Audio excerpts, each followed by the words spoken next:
Soy Ana Paula Dutil, parte de Las Pibas Dicen. En la primera temporada elegí hablar sobre mi depresión, una enfermedad que se apoderó de mi cuerpo durante varios años y me quitó lo más importante, las ganas de vivir. Esto provocó mucho dolor en mi entorno. Me sentí atrapada en un túnel interminable, repleto de oscuridad. La depresión es compleja y los síntomas pueden variar en cada persona. Es importante entender que no estás solo y que hay ayuda disponible. Buscar ayuda es fundamental, aunque a veces sea difícil dar ese paso. La terapia, la medicación o simplemente hablar con alguien de confianza puede ser el comienzo hacia tu sanidad. Es un proceso lento y desafiante, pero con el apoyo adecuado se puede empezar a ver la luz al final del túnel. Incluso en la oscuridad más profunda siempre hay destellos de esperanza. Hablar me hizo bien y por esa razón hoy las quiero escuchar a ustedes. Hablemos.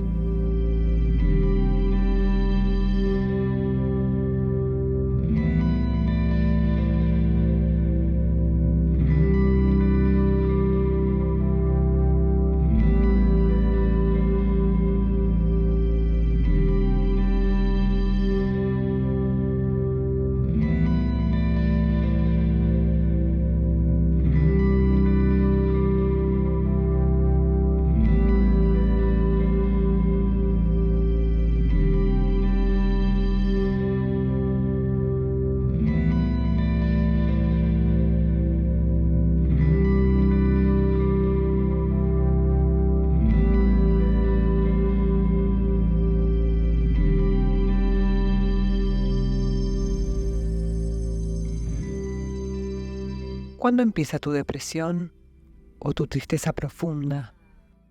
Que lo puedas identificar en un momento en tu vida.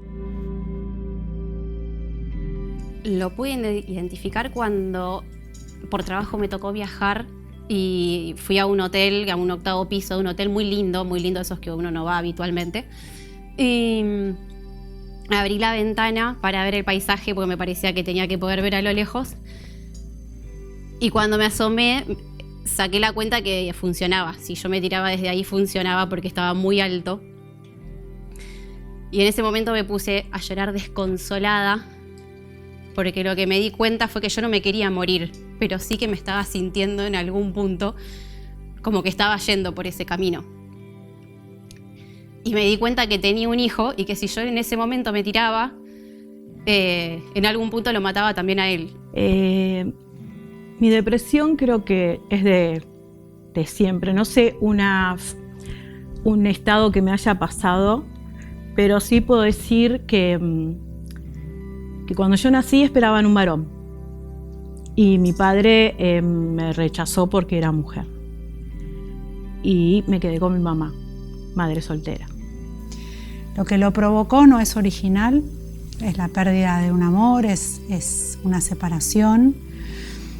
Pero sí lo que pude descubrir es que fue la caída de un ideal, digamos, ¿no? Porque yo tenía planificada una vida familiar que para mí era ideal, ¿no? Y inesperadamente eso se terminó y bueno, vino y se instaló la tristeza en el cuerpo, ¿no? Como sentí mucho compromiso corporal, además de emocional. Yo empecé a autolesionarme cuando tenía 9 años y bueno, yo no sé si lo entendía tanto como una depresión, sino más bien como una especie de, bueno, quiero dar un mensaje y no sé cómo. Entonces yo me autolesionaba y después, claro, iba con mi familia y les decía, mira, hice esto.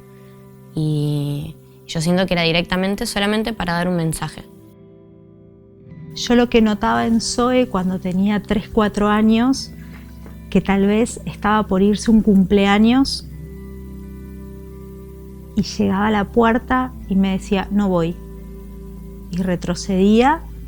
Me drogo un poco un fin de semana, me drogo cada vez que voy a un recital y de repente iba a un recital todos los fines de semana y de repente ya no era solo los fines de semana, era un lunes, un martes.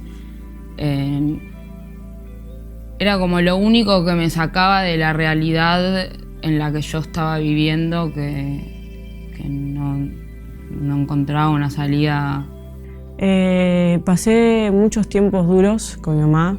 Viví 8 meses sola con ella en un departamento que creo que fue su peor etapa. Y me costaba mucho dejarla sola, irme de casa. Medio que me incorporé en quedarme en casa con ella, en la cama, y no poder salir de ese ambiente. Yo perdí a mi papá cuando tenía 14 años, yo vivía en Necochea, mi mamá la diagnostican esquizofrenia y me tuve que venir a vivir a Luján porque vivía mi hermana, que me llevaba 18 años. Tuve que cambiar de escuela de un día para el otro, hacer amigos nuevos, dejar mi infancia. No sé, como que desde muy chiquita era muy sensible y sentía las cosas muy fuertes, o quizás cosas que pasaban en casa que no las podía compartir con mis compañeritas porque sentía que no eran cosas quizás normales, entonces me las guardaba y aprendí a taparlas en vez de hablarlas. O sea, divorciarme no fue tan tremendo, pero cuando tuve que dejar la casa que habíamos comprado para formar una familia, que fue por esos tiempos, una casa con pastito, una casa con pileta, con un árbol muy hermoso, y me mudé a un departamento, si bien era mi departamento y lo compré con mucho orgullo, con mis ahorros y con la ayuda de mi familia, me di cuenta que esa familia que yo tenía en mi cabeza ya no iba a existir. Y la primera vez que consulté a un médico, a un psiquiatra, fue en el 2008. Con ataques de pánico, que no se sabía muy bien qué eran los ataques de pánico en ese momento. Y me atendí en el Hospital Fiorito. Hice todo el tratamiento. Yo lo único que tenía en mente es que quería criar a mi hijo. Que no quería que lo críe una abuela, una tía, porque de hecho a mí me crió un poco mi abuela, un poco mi tía y así. También aguanté el matrimonio por el tema de darle una familia a mi hijo, pero lo estaba haciendo mal, así que como que se repetía la historia, hasta que dije basta. Yo pensé que mi matrimonio y mi familia, basado en el esfuerzo y remándola, iban a ser inquebrantables, inagotables, eternas. Y la verdad es que la realidad me demostró que no era así. Yo estuve 2 veces internada y la primera vez que estuve internada entré únicamente por autolesiones, en los brazos, en las piernas, en la panza. Y yo sentía que no pertenecía ahí porque habían casos mucho más graves que el mío, en una escala de gravedad que no es una escala ni siquiera. Yo siento que todo es grave, pero yo en ese momento sentía que sí había una escala de gravedad y yo estaba muy por abajo. Yo lo que recuerdo, recién mientras la escuchaba, y el título es Culpa, porque ante escuchar tantas cosas uno dice, che, podría haber evitado un montón de cosas, ¿no? Cuando terminé la secundaria, que me fui a vivir al sur, y que es mi lugar preferido, entonces los primeros meses era como, uy, qué masa, qué lindo todo. Y en un momento me tuve que comprar un cuaderno porque no aguantaba más todo lo que sentía y lo tenía que anotar, todas mis angustias. Y ahí fue como, claro, a cualquier lugar que me vaya voy a llevar todas mis cosas, por más de que sea el lugar más lindo del mundo. Si estoy triste voy a estar triste igual mirando las montañas. Llega un momento que me enamoro, después de muchas historias, conozco a Marcelo, nos casamos y tenemos a Pedro. Y ahí se me vino el mundo a los pies porque se me trastocó todo cuando me vi enfrentada a eso. Y ahí comienzo yo un proceso de pánico y de momentos de mucha angustia y oscuridad. ¿Por qué? Porque el nene tenía fiebre y yo creía, y sigo creyendo, tampoco voy a hacérmela superar. Ahora lo puedo racionalizar, en ese momento creía que se iba a morir. O sea, que la tragedia iba a seguir signándome toda la vida, que no sé, se caía y para mí estaba convulsionando. La escribía cada 2 segundos cada vez que me iba de casa y si no me contestaba en 5 minutos, la llamaba. Y estuve así, todo el tiempo que yo viví sola con ella, estuve así. ¿La habías visto así antes o esa fue la primera vez que la viste así? Antes no la veía así porque vivía con mi papá y mi mamá, entonces mi papá se hacía más cargo de esa parte y era más chiquita. Y una vez que me mudé, eso fue en Miami, una vez que me mudé acá de vuelta, en Argentina, empecé a vivir lo que mi papá vivió y creo que fue una etapa la más fuerte, creo yo, que varias veces tuvo el intento de suicidarse. Yo sentía que a mí me había tocado venir al mundo para mí el mundo está dividido entre la gente feliz y la gente infeliz. Bueno, a mí me tocó el segmento infelices. Cuando vi el capítulo de ustedes de depresión, yo estaba en un momento muy malo, pero muy malo, que no sabía para dónde ir. Lo único que quería es ir a una cama y dormir, y en silencio. Que nadie me jodiera, que nadie me diga, dale, tenés que ir a caminar porque te va a hacer bien, dale, tenés que salir. No, apagaba el celular, no me interesaba. Y esta depresión, que yo te digo que la recuerdo y la siento acá, como un agujero corporal, tuvo que ver con una separación de mi propia subjetividad, o sea... Como que yo pensaba que me las sabía todas y que no me iba a pasar nada y con esto de que pensaba que no me iba a pasar nada, el valor de mi vida también como que era más chiquito, no le daba tanto valor a la vida. Digo, yo estoy adentro de un frasco sentada y yo veo a la gente a través del vidrio pasar. Algunas se aleja, otras se acerca, pero yo no tengo ganas de estar con la gente. Tengo tapa. Mi cabeza me dice que si yo me levanto, puedo sacar la tapa y puedo salir. Pero mi cuerpo está cansado y no tiene ganas, porque batallé un montón. Pasé de todo, juntarme con gente que no estaba tan buena, tomar alcohol para encontrar una mejor versión mía, para así me podía reír un poco, ir a fiestas y empastillarme con cualquier cosa.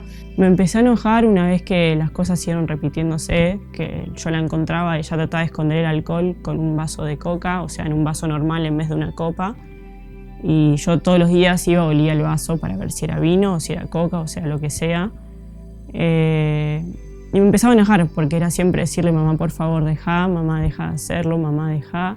Y ella siempre me decía, sí, voy a dejar, voy a dejar. Y ahí ya me empecé a enojar cada día más, me enojaba más con ella. Tuve un intento de suicidio con pastillas y ahí volví a internarme. Y ahí ya me quedé casi un mes, 3 semanas y unos días. Porque a mí no me gustaba mirarme al espejo. Entonces, claro, yo tenía el espejo sin colgar porque no me podía ver, básicamente. Y el primer recuerdo que tengo en mi vida es esa situación donde mis papás se separaban. Mi papá le revoleaba el anillo a mi mamá, o sea, como toda una situación muy traumática. Y yo siento que ahí empecé como a tener conciencia de lo que es la vida, lo que es el dolor, lo que es amarse, lo que es la violencia, un montón de cosas. Yo siento que ahí empezó todo.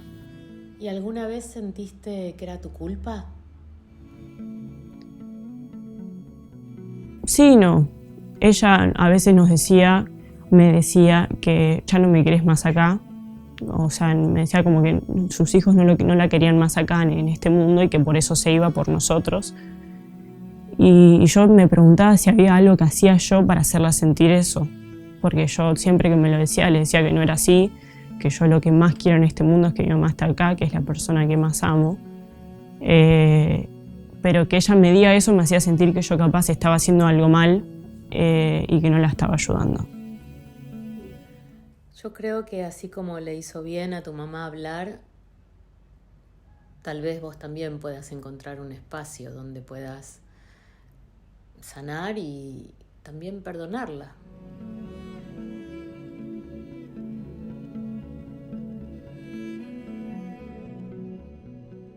¿Cómo la ves a tu mamá hoy? En su mejor versión. Que vi en mis 18 años, la veo en su mejor versión. Viviendo su vida, disfrutando con amigas, haciendo lo que le gusta, saliendo a bailar, saliendo a tomar un té con amigas, con amigos. Todo lo que le gusta lo está haciendo por fin y que se lo merece.